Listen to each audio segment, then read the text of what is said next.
മന്ത്രിസഭാ യോഗ തീരുമാനങ്ങൾ അനുസരിച്ച് PM-ശ്രീ പദ്ധതിയെ സംബന്ധിച്ചുള്ള വിശദമായ ഒരു ചർച്ചയിൽ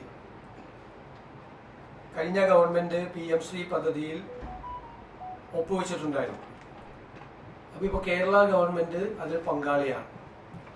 മാത്രമല്ല 99 കോടി രൂപയിലധികം അവിടെ നിന്ന് ഈ പദ്ധതിയുമായി ബന്ധപ്പെട്ട് വാങ്ങിച്ചിട്ടുണ്ട്. തടഞ്ഞു വെച്ച പണം തന്നിട്ടുണ്ട്. അതുകൂടാതെ ഒരു 106 കോടി രൂപ കേന്ദ്ര ഗവൺമെൻറ് അനുവദിച്ചിട്ടുണ്ട്. ഇതാണ് അതിൻ്റെ കാര്യം. അതിനെ ആശയപരമായി അതിനോടുള്ള എതിർപ്പ് കരിക്കുലം ഫ്രീഡത്തിൽ കേന്ദ്ര സർക്കാർ ഇടപെടരുത് എന്നതാണ്. 2, ഇത് നടപ്പാക്കുന്ന സ്കൂളുകൾ തിരഞ്ഞെടുക്കാനുള്ള അവകാശം സംസ്ഥാന ഗവൺമെന്റിന് നൽകണം എന്നതാണ്.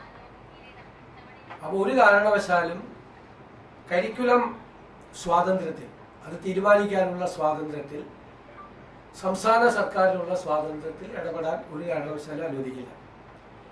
ഇതുമായി ബന്ധപ്പെട്ട കാര്യങ്ങൾ കേന്ദ്ര സർക്കാരിനെ അറിയിക്കാൻ PM-ശ്രീ പദ്ധതിയുമായിട്ടുള്ള UDF സർക്കാരിൻ്റെ ആശയപരമായ നിലപാടുകൾ അറിയിക്കാനുള്ള കാര്യങ്ങൾ തയ്യാറാക്കുന്നതിന് വേണ്ടി പൊതുവിദ്യാഭ്യാസ മന്ത്രി ശ്രീ ശംസുദ്ദീൻ കൺവീനറും മന്ത്രിമാരായ Shri Roji M. John, Shri PC Vishwanath, Shri M. Liju എന്നിവർ അംഗങ്ങളുമായിട്ടുള്ള ഒരു കമ്മിറ്റി, മന്ത്രിസഭാ ഉപസമിതിയെ നിയമിച്ചിട്ടുണ്ട്.